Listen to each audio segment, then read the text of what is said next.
আসসালামু আলাইকুম প্রিয় ভালোবাসা মানুষরা, আশা করি সবাই ভালো আছেন। আজকে আরো একটি ভিডিও আপনার সামনে আসলাম ইনশাল্লাহ। আপনাদের ভালোবাসা পেয়ে কিন্তু আমার চ্যানেলে কিন্তু অলরেডি কিন্তু 56,000 সাবস্ক্রাইবার গেইন করে ফেলছি ইনশাল্লাহ। তো এটা সবকিছু কি আপনাদের দোয়া এবং ভালোবাসা এবং আপনাদের সাপোর্ট। তো আমি সবসময় চাই আপনাদের সাথে অল্প পরিসরে ভিডিও দিয়ে আপনাদেরকে একটু উপকার করতে চাই। আমার বাস্তব অভিজ্ঞতা থেকে মানে আমি আমার খামারে কি কি সমস্যার সম্মুখীন হচ্ছি, কোনটা করলে ভালো হয়, কোনটা করলে একটু খারাপের দিকে যাবে, সেইগুলাই কিন্তু আপনার সামনে তুলে ধরি। এটা ব্যতীত কিন্তু আমার কিন্তু ইউটিউব থেকে কিন্তু আহামরি কোনো চাহিদা নাই, কারণ আহামরি চাহিদা থাকলে আমি প্রতিদিন ভিডিও দিতাম। আমি আমার খামারের যাবতীয় কাজ শেষে যদি একটু সময় পাই সেটা আপনাদের জন্য ঠিক আছে, কারণ আপনারা আমাকে ভালোবাসেন আমি জানি। অনেক ভাই আমাকে কমেন্ট করেন, তাদের কমেন্ট দেখলে আমার কি আত্মতৃপ্তি আসে। তো প্রিয় খামারি ভাইরা, আজকের যে ভিডিও সেটা হচ্ছে আমরা অনেক সময় গরুকে ভ্যাকসিনেশন করি বা টিকা দিই বা ধরেন ইঞ্জেকশন পুশ করি। তো এইটা করার পরে এটা করার সময় অনেক গরু কিন্তু দেখা যায় গলা বা শরীর অনেক কিন্তু ফুলে ওঠে। তো এই বিষয়ে একটু কথা বলবো। ইঞ্জেকশন করার পরে গলা কেন ফুলে, এটা প্রতিকার কি বা এটার চিকিৎসা কি, সে বিষয়ে একটু কথা বলবো। অনেকে দেখলাম ভিডিও দেয় ইউটিউবে, সেগুলো দেখে দেখে আমি একটু আগে আগে শিখতাম, বাট বর্তমানে দেখতেছি যে ইউটিউব থেকে যেগুলো ভিডিও দেখতাম সেটার সাথে কাজে কর্মে খুব একটা মিল পায় না। তো প্রিয় খামারি ভাইরা, সাম্প্রতিক সময়ে আমি আমার গরুগুলোকে এলএইচডি ভ্যাকসিন করছি, মানে ল্যাম্পি, সাথে এফএমডি করছি। তো 6টা গরু ভ্যাকসিন করার পরে আমাদের সবচেয়ে বড় বকনাটা আছে, সেটা কিন্তু ঘাড়ে কিন্তু এতটুকু ফুলে গেছে। আমি কিন্তু মতো কিন্তু ঘাবড়িয়ে যাই নাই, মানে ভয়ও পাই নাই। আমি স্বাভাবিকভাবে আছি। নতুন নতুন খাওয়া শুরু করতাম তখন এরকম হইতো, তাহলে আমি কিন্তু অনেক ভয় পেতাম, কিন্তু আপাতত কোনো ভয় পাই নাই ইনশাল্লাহ। এই ভিডিও দেখার পরে আপনারাও কখনো ভয় পাবেন না, আশা করি ইনশাল্লাহ।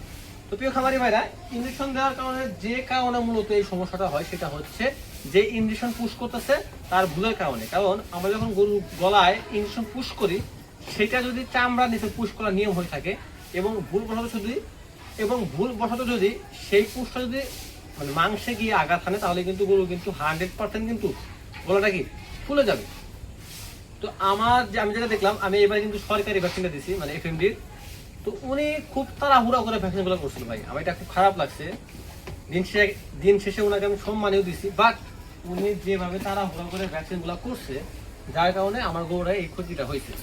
আসলে ওনারা একটা গ্রামে যখন ভ্যাকসিন দিতে আসে তখন কিন্তু কি করে, অনেকগুলো গরু থাকে, অনেক ভাবে যেতে হবে, কি করে অনেক তাড়াতাড়ি ভ্যাকসিনগুলো পুশ করে। আর এর পরিবর্তে আমার সবগুলো মোটামুটি ঠিক আছে, কিন্তু ওকে যখন মানে ভ্যাকসিনটা পুশ করছে তখন দেখতে পেলাম কি, মানে ভ্যাকসিনের যে ওষুধটা আছে ওটা কিন্তু সম্পূর্ণ কিন্তু ভিতরে যায় না, ওটা কিন্তু ব্যাক করে আসছে। এবং ব্যাক করার পরে উনি কিন্তু এভাবে কিন্তু মেসাজ করে দিচ্ছে, এরকম ভাবে মেসাজ করে দিচ্ছে। তো ভাই, ভ্যাকসিন করার পরে ইনজেকশন করার পরে এই মেসাজ করা হচ্ছে সবচেয়ে বড় ভুল। কারণ একটা ভ্যাকসিন সবসময় কি ঠান্ডা অবস্থায় থাকে। ওই যখন আপনি গলায় পুশ করবেন, 5 মিলির একটা ভ্যাকসিন যদি গলায় পুশ করেন, স্বাভাবিকভাবে একটু ফুলে থাকবে এখানে। আর যখনই আপনি এরকম মালিশ করবেন তখন কিন্তু এই হিটে কিন্তু বিপরীত হবে। প্রথমত উনি ভ্যাকসিন পুশ করছে, সেটা ব্যাক করছে অনেকটা বাইরে চলে গেছে, এবং দ্বিতীয়ত সে কি করছে, মালিশ করে দিছে। তো অলরেডি আমি দ্বিতীয় দিন গরুকে গোসল করার সময় দেখতে আমাদের গরু মানে গলা ফুলে গেছে। তো আমি একটু ঘাবড়িয়ে গেলাম, স্বাভাবিক। তারপরে আমি দেখলাম যে অনেকে ট্রিটমেন্ট দিছে।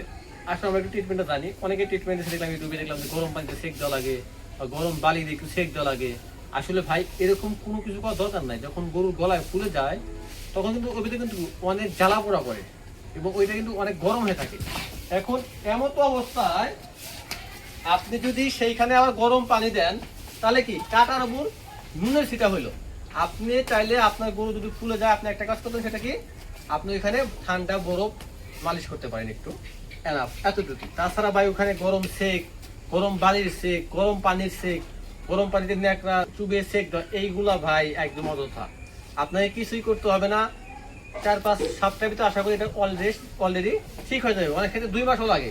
আবার অনেক ক্ষেত্রে যদি ভাগ্য খারাপ হয়, তাহলে কি ওইখানে ইনফেকশন করে অনেক সময় ওখান থেকে পুঁজ বের হয়।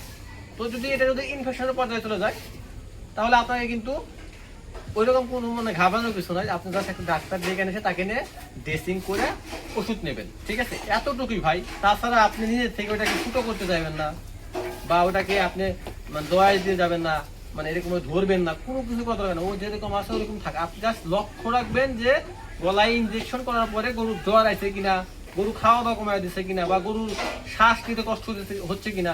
যদি এইগুলো না হয়, আপনাকে কোনো কিছু করতে হবে না। ও যেরকম আছে ওরকমই থাক। এই হচ্ছে মূল প্রসেস ভাই।